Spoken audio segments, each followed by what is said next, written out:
So not only does this movie mention Baltimore, but it's not even in a negative way. Score. Welcome back to the channel, everybody. Today our movie in the middle is Don't Worry, Darling. Don't Worry, Darling is Olivia Wilde's second film, this time about a woman living in a seemingly perfect 50s community who has to get to the bottom of what her husband's job is when very strange things start to happen to her. It stars Florence Pugh, Harry Styles, Olivia Wilde, Gemma Chan, Nick Kroll, and Chris Pine. So obviously there has been a lot of tea coming out about the behind-the-scenes premiere of this movie. Lots of firing and hating and breaking up and spitting on, possibly.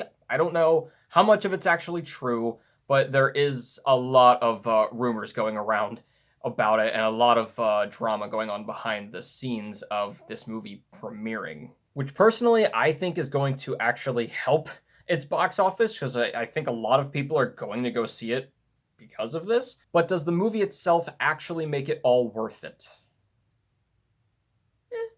Let's start off with some of the highs, and as always starting with the visuals. The production design and the costume design and the entire design of just the whole movie is really well done. It's really cool because part of the plot actually calls for this in a specific way, but it actually isn't just like the 50s. It kind of goes through a lot of different time periods, specifically the 50s and 60s, and also like the 20s and 30s, which is really cool. And I love the 20s and 30s. I love swing dancing. I love everything like that. So I loved it. There's a specific scene where they have like a whole roaring 20s big band kind of dance going on, like a ball. And that was like one of my favorite scenes of the whole thing. But the 50s side of it was really, really well done. You have all the pastel colors, all the bright colors and lights, you know, all the vintage cars and the dresses and everything like that. It was really, really well done and really brings you in to this community. And if you've seen or like stuff like WandaVision or The Truman Show or Pleasantville or even Last Night in Soho that just came out last year, you're probably going to like the whole feel and aesthetic of this entire movie. Okay, I know I say this about almost every movie that I've reviewed in the last like year or two, but I swear to God, guys, this time it really reminds me of a Jordan Peele movie. I swear. Like, I know, but it's got like a lot of the same types of like symbolism and like even costuming, but it's got a lot of like these really intriguing parts that are little but serve the bigger purpose. I promise, I'm not just saying it. The editing was really, really good too, because a lot of the movie is kind of trippy in a way, and the editing really serves this because, I mean, it kind of has to, because it's obviously Florence Pugh's like whole perception of things that are going on and things that are happening to her and what she's seeing versus what she's not seeing and what nobody else is seeing, and all these weird images and visions that are floating through her head at certain times. The editing really was very interesting because at times it can actually be pretty trippy, and it also serves to make it very creepy at times as well, which is another high of the movie. It's not like scary, but there's definitely unsettling moments and really disturbing stuff. Just in the way that it's done, not necessarily even what happens. There's a lot of those too, but some things are just like, that was creepy just how it was done. Like the scene that you've probably seen in the trailer with the cling wrap, that was really creepy and really, really well done. And side note, I think cling wrap's really going to start to hate new movies, because that's two characters this year that have not shown cling wrap in a really good light. But all of these creepy moments just go along with all these other really weird things that are going on to serve the intrigue, which I think was my favorite part of the movie, because, I mean, that's obviously what it is. It is a mystery, and it's like, it's kind of creepy, but the intrigue part of it, the mystery, the things that are actually happening build up, and you're like, what the hell is going on? Like, I could not possibly think of any sort of like solution of what this could be. I was really interested to see what it was, because I was like, this doesn't seem like it's going to go somewhere that's normal, you know, or like something that's predictable. Now, if that actually turns out to be true, I'll talk about in a second. But the other big highs are obviously the acting. Florence Pugh kills it once again. I mean, it's Florence Pugh. She's really, really great in everything she's in. But she was awesome. She really carried it because she really did a good job of portraying the slowly, like, gradual chaos and confusion and frustration and just feeling crazy because nobody's believing her on any of these things that are happening. And she really portrayed that anxiety and that stress really, really well. Harry Styles, actually, really good. There was a lot of stuff going around about his acting because of the one promotional clip that they put out. It was like, maybe a 10-second scene between him and Florence Pugh. And a lot of people were like, I hope this isn't the entire movie of his acting because it's not great. And I have to be honest, I think that's actually the worst scene that they could have put out, because that was actually, start to finish, the only scene where I thought, that's not great. And even the parts that were not in the clip that they showed, but were part of that scene still, I don't know. I feel like maybe that was just a weird day on set or weird directing or something, because honestly, the rest of the movie, he was really good. Like, there were a lot of moments where he had to really pull it out, and he did. I think he held his own. And yeah, maybe it's not perfect the whole time, but actually, I think one could argue after seeing the movie, for his character, it actually sort of works that it's not perfect. Obviously, I'm not going to say why, but you could argue that I know it's not intentional, but it could feel intentional. Chris Pine as well was really, really good. I usually see him play good guys, so it was really cool to see him play like a really bad guy. And he is simultaneously charming and smarmy. He is smarming, but he was so good. There were a couple scenes where it's really suspenseful because it's basically him and someone else, usually Florence Pugh, who are having like this like kind of challenge off of each other, and he's pushing her to try to expose him. It was really well done. Like he did such a good job. He made the suspense of a lot of those scenes. Gemma Chan did a really good job as well. She's a little bit more of a minor character and only has a couple key moments, but what she does do was really great. She really steals some of the scenes that she's in, mostly in terms of her actions, and then also this one really big speech that she has in the middle, and she was pretty creepy. And, Nick Kroll plays a clown. He plays himself, as he does at pretty much everything else, and it was kind of perfect for him. I really liked him in the movie. I do have one middle, and that is actually, funny enough, I had sort of the same critique about Last Night in Soho. In the beginning, it's not that we don't know what's going on or that the characters don't know what's going on that bothers me, because obviously that's kind of the whole point. But it's that we don't know what the characters who aren't privy to like the husband's job, so mostly the wives, what they think this is in the moment.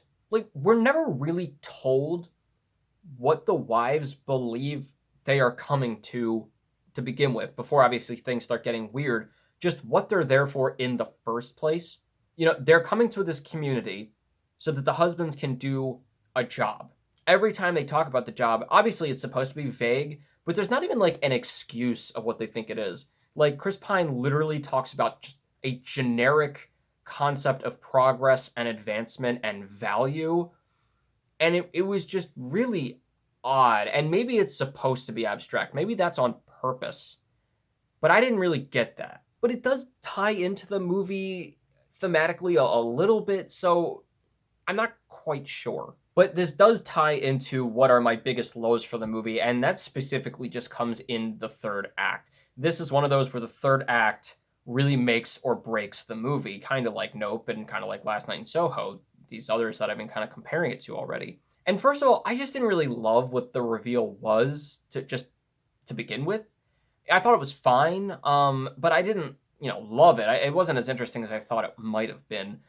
But my biggest issue with it is that it doesn't really explain most of the stuff that happens throughout the movie. All these little things that you see in the trailer that you're like, whoa, that's interesting. I wonder what that's about.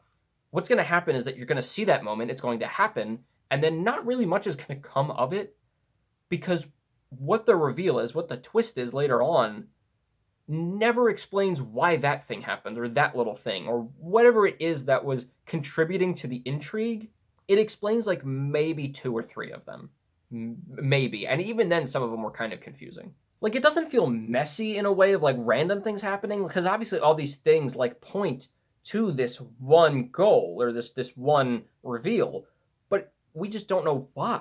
And it also doesn't really explain the motivations behind it happening in the first place. Honestly, the movie ends pretty quickly. It was a lot quicker than I thought it was going to be. But it's just, there's not a whole lot explained. It basically feels kind of unfinished. Like, I think it could have warranted like 2 more scenes to talk about certain things. Like, and I know where it was ending, it was trying to be like symbolic. Like in A Quiet Place, part 1 and 2, where it just kind of ends and you're like, the rest is implied.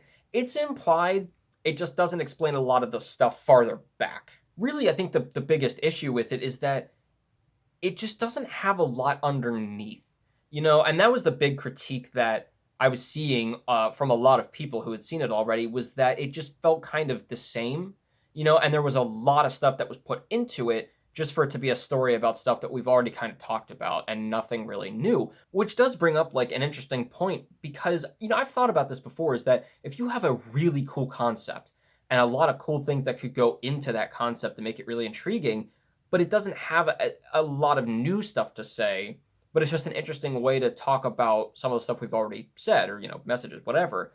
Is it worth making? Because it's still a cool original concept. And, for here specifically, I would say maybe not, just because a lot of the cool things that went into it not only were unexplained, but also could have been put into something else, I think. But in general, like, if you have a really interesting idea, but you don't have the kind of themes or arcs, whatever, to back it up, is it worth being made? And, maybe in general, I would have to say no, because as much as I loved to try to do that, especially like in college and, all of my screenwriting, it never works, unless it's a very rare occasion. It just doesn't really work because then there's nothing underneath to pull you back a second time. I definitely want to go see this maybe one more time, but it's not one of those movies that I'm like, I need to go see it again right now, because after all the flash and all the interesting stuff in the beginning, there's nothing that grips me to come back to it. It's kind of like I said with Last Night in Soho's review, where Edgar Wright focused a lot on the feel and the tone and the look, which is great. There wasn't much for me underneath, and here I think it was, I don't want to say like worse, but like even less of that. It's kind of like having a really flawless wrapping job of really cool looking wrapping paper and really awesome bows on an empty box. So overall, Don't Worry, Darling, I don't believe that it deserves the 36% it's getting on Rotten Tomatoes. It might be even lower now. I'm not sure. As of me shooting this the last time I saw it, had a 36%. Personally, I think it could be flipped around and be like a 63, maybe even like high 50s or low 60s. I don't believe it deserves a 36%. Like that's almost Batman v Superman level. It's a little better than that. I actually thought that Olivia Wilde did a pretty good job at directing this movie. It wasn't perfect, but it was mostly just the story itself that had its flaws. But the actual directing, the acting, the construction of different scenes and the suspense that came out of it, I thought she did a really good job with that. However, there is basically, while there's a lot of great stuff about it, there's just one major drawback, and that's just it doesn't feel like it has a lot of substance and not a lot is explained. So it kind of feels like almost a waste of time, especially because it doesn't really say a whole lot of new things. So that really sucks, because it was on my most anticipated list. It was an honorable mention for this year, and I was really intrigued by all the stuff in the trailer. But yeah, there was a lot of really cool stuff. It's definitely worth one or two watches just for the cool things that happen and for the pretty great acting. But at the end of the day, it's not one that I'm going to continually come back to. I'm going to give Don't Worry, Darling a 2.5 out of 4. And it is also going to earn the Fish Tank Award, which if you haven't heard of this before or seen one of my videos where I gave a movie the Fish Tank Award, basically it gets this because it's really cool to look at. There's not much going on inside. Well, guys, let me know what you think of Don't Worry, Darling when it comes out. Thank you once again to Andrew Corpin from Shine Like Stars Reviews for letting me come with him to see this early. It was really great that I was able to see it early and get the video out early. So thank you so much, because it was definitely an experience either way, whether or not it was a perfect movie. And as always, keep your hopes high, your stress low, and movies right in the middle. See you guys later.